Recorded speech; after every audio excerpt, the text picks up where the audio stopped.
So they'll be joined on the podcast this week by Saoirse McCarthy as Cork prepare for their All-Ireland Camogie semi-final this weekend against Waterford in Nolan Park. Suppose first of all, Saoirse, All-Ireland semi-finals normally an exciting time, obviously, for the Camogie team being in the last four. So, you looking forward to the game? Yeah, excited now. I feel like it's been a really long time since we played a match, so just excited to get back out in the field. Exactly. Yeah. So, and I suppose in a way, like even taking it out for Camogie, the Cork hurlers losing last weekend, is that kind of an indication that you do have to perform at your best, even if Waterford would have been probably like you beat Waterford in the lead by 8 points. But the result last weekend shows anything can happen. So you really have to be on your A game, I'm guessing. 100%. I think it definitely opened a few eyes. Not that they weren't open anyway, but like it really re-emphasized that like nothing is won until the final whistle is gone. So 100%. If anything, it just probably focused us a little bit more in terms of we need to go after this now, and it was probably more motivation to just go out and do it and win the game. Hopefully now on Saturday we can produce a performance good enough to do that and get into an All Ireland final, and that's what it's all about. To be fair to you, your recent record in semi-finals has been absolutely excellent. You have four semi-final wins in a row. You're going for a fifth this weekend. So like, is that kind of a good omen to have good momentum in semi-finals up until this point? Yeah, I think Ger always says that semi-finals are there to be won, and I think that's kind of it. It's a stepping stone. It's just the next game, really. We played 4 games this year already, and we took each one as it came, and this is no different. It just so happens to be a semi-final. Um, yeah, look, obviously you want to get into an All Ireland final. That's where you want to be.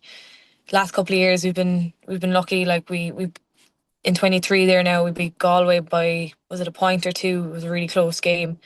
Um, like they've been some hairy moments in the semi-finals, but look, they're there to won, and hopefully we can do that. And look at the group stages as well. Like you've averaged a score of 421 and conceded an average of 1-7. Like you had some big beatings at the group stages. Is that a good omen to have as well? To have some very good wins coming into this, and of course winning the league title earlier on the year.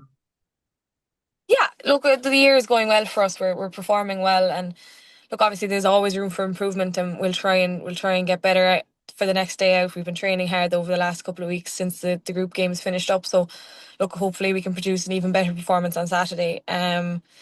Look, we've been happy with the year to date. Look, it's hard not to be. We've won the league. Probably disappointed not to have the Munster final on. And then championship is going well for us so far. But look, there's nothing won yet in terms of All Irelands, and we're fully aware of that too. So look, it's all well and good winning games in the group stages, but if you can't back it up and win in the semi final, then it's worth nothing really. So we're fully aware of that, and we're just going to go after it, take it game by game. You talked about wanted to win the Munster title there. You're playing Waterford, who you were supposed to play, obviously, in the Munster final. So is that an onus to go on and win that game as well, to prove that you are a better team than Waterford going to this weekend, to make a final too, and to prove you're the best team in Munster in a way? Um, Not really. I suppose that's dead and buried now. We're just trying to win in All Ireland. And that's no different to every other year. That was, it feels like a long time ago now. Back in May, started end of May, was it? I can't remember. But yeah, I think that's all a bit dead and buried, and you just treat every opponent the same. Really, we want to go out and play to our best, and that's what we're going to try and do on Saturday. Talked about wanted to go on and win the All Ireland. Like Cork haven't won it three in a row in All Ireland titles since the early 1970s. So that's, I'm sure, a record that the group and the management, of course, would definitely want. Yeah, to an extent, yeah, like that's what's on the line this year. But like I said, like if we were going for one in a row or three in a row, it makes no odds. You're starting every year wanting to go out and win in All Ireland, and I suppose the goal doesn't change based on winning the previous two. They're dead and buried. Like I said, they're done and dusted. You can't change them. So, it's just on to the next one. Obviously, it would be an achievement that we would love to have as a group. But probably it's something that we wouldn't talk about that often. It would just be next game and take every game as it comes, I think we might have fallen into that trap of focusing on the three in a row in the past, and um, I think we've learned from it, and we're a better team now for it. Definitely not looking past Waterford at the weekend. They're going to be coming out of the traps. They had a great game in Croke Park 2 weeks ago against Clare, and like I don't expect nothing different from them this weekend. I think they're going to really come out all guns blazing. So definitely not looking past them anyway. Like even like in defence, you haven't conceded much goals. In attack, you're scoring a lot as well. How do we keep that consistency going? Because it's very impressive at this stage of the year. Yeah, I think we have our own targets that we want to hit in every game and every quarter. So, like, if we're not doing that, then we're not playing to our fullest potential. So no matter who we're playing, we respect every team that we play, and we'll play to our best, no matter what. So our defense is unbelievable. Like, I think it was Amy Lee was on a 10 game streak without conceding a goal there, until the tip game. So she hadn't conceded since the All Ireland semi or the group game against Galway, in 2024, which is an unbelievable achievement, especially at senior and county level. Um, and like the backs in front of her are a testament to themselves as well. So look, we're such a strong panel, and I think the competition for places is a key there as well. And that, like, if I'm not doing my job, there'll be someone else to take the jersey off me and do it for me. And same as is if we have unbelievable subs to come in and close out games and score those extra few points, that'll make the scoreboard look a bit better. But yeah, I think it's just the panel. It's a full team effort, and that's what it's going to take on Saturday now to get over Waterford as well. That's probably been the most impressive thing about Cork over the last few years, building a panel. Obviously, yourself being one of the main players in the Cork team and a few others as well. But you have players such as Clodagh Finn stepping up and scoring 4-7 in the championship so far. Katrina Mackey's doing well, Orla Callan. So the whole panel are really contributing. And that probably is an indication of a sign of a really, really good squad there. Yeah. I think the last couple of years we really put an emphasis on like having impact subs to bring on and finish out games, and it has stood to us in the past. You look at even the All Ireland final last year, you had Saoirse coming on, scoring, Clodagh coming on. Emma Murphy was years coming on and finishing out games for us.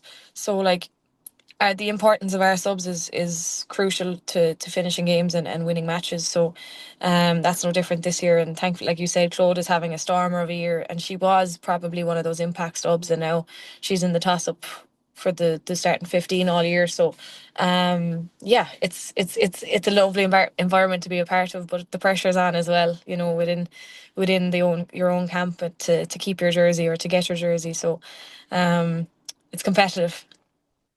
Talk about the competitive side of the team as well. But at this stage, Saoirse, you are probably one of the main players in the Cork team at the moment. Like going back even to 2018, being part of that intermediate team and winning an All Ireland intermediate title in Croke Park, and up to now you're one of the most established Cork players in the team at the moment. What's that kind of transition like to being one of the youngsters in the team to being one of the most experienced players? It's tough. Like I remember 2019, 2020, didn't get a whole pile of games, was frustrated, didn't know what else I could possibly do. And, I think, but it's in that time when you're younger and you're new to the panel, you want to play games, but you also have to understand that like these girls have put in the work for years and years before you as well, and have earned their space, and that's what you need to do. You need to gain respect and earn your place on the team. So it is tough while you're in it. Definitely, it can be frustrating. There can be days where you're upset that you're not getting games and you're traveling around the country, but it's just literally staying with it and trusting that you learn, and asking questions, I think, is really important as well, like learning from the girls that have done it before you, and asking management what they want of you, these kind of things, just to help you keep growing as a player, like, because you're never finished, you're never the finished article. And that's, I think, something I learned in those years being a younger player, and something I still do today, is continuously trying to get better and learn, so that I can keep the jersey, because it's never yours. You're just borrowing it until the next person steps up. So that's probably something that I had to learn. And to even look at the scores and stuff like that as well. I know Amy O'Connor takes the majority of the frees, but you've taken some frees yourself as well. I know you take a lot for your club, Corsi Rovers, in the club championship, but is that a role you enjoy at county level at some point in the game, taking frees? Yeah, I do. I enjoy it. It's a nice little settler sometimes if you can just pop over a score. Um, I was taking them with the college this year as well with TU Dublin in the Ashburn, so felt practice probably going into this year as well. But I was taking them with the club, so it takes a little bit of extra effort outside of training hours and stuff, but definitely a role that I enjoy. You talked about playing in the Ashburn Cup there in intercounty with Cork, obviously club with courses as well. Like, how do you manage it all? Like, it's difficult in a sense, but at the same time, playing camogie on a daily basis, I'd imagine, is enjoyable for yourself. Definitely, I think it has to be enjoyable as well. That like you're going out and it's a privilege that you get to go out and play camogie or run around the field with sticks with your friends, and that's the way I look at it. And the worst thing that's going to happen is you lose a match. Um, like there's a phrase there, nobody died. And there's a lot worse things going on in the world at the moment. And if the biggest worry I have at the moment is an All Ireland semi final on Saturday, then we're fine, because like I said, the worst thing that can happen is you lose a match. Obviously, it's devastating and there's a lot of effort goes into it, but you have to enjoy it. You're training 4 or 5 nights a week with your best friends, and um, there's memories there that I'll cherish forever that I've had through camogie. So definitely enjoy it as much as I possibly can. And just finally, as well, like the friendships you make as well around camogie and being at the latter stages of the championship as well, where obviously the camogie semi-finals are streamed live on RT. Like, it's absolutely brilliant in a sense, in all aspects. Like, you're enjoying your time on the pitch, you're playing with your best friends, and as well as that, you get great exposure on RT as well. Like, it's brilliant all around at this stage of the year to play intercounty camogie in a way. Yeah, but like the game should be broadcasted because like this weekend the games are going to be. I think they're going to be really exciting games. The first game as well. I can't call it. I don't know which way it's going to go, and should be a cracker. Probably won't see the end of it, but I'll have to watch it back. Look, it'll be an exciting weekend, and that's where we deserve to be, is having that platform, and hopefully we'll get a good crowd now down in Nolan Park on Saturday, and that's what it's all about, is getting out and support. See the crowds that the lads got there over the summer with the hurling. So hopefully if we got a fraction of that, we'd be happy. Exactly. So, anyway, Saoirse, wish you the best of luck this weekend against Waterford this weekend in Nolan Park, and thanks for coming on to the podcast. Thanks a million, Matthew.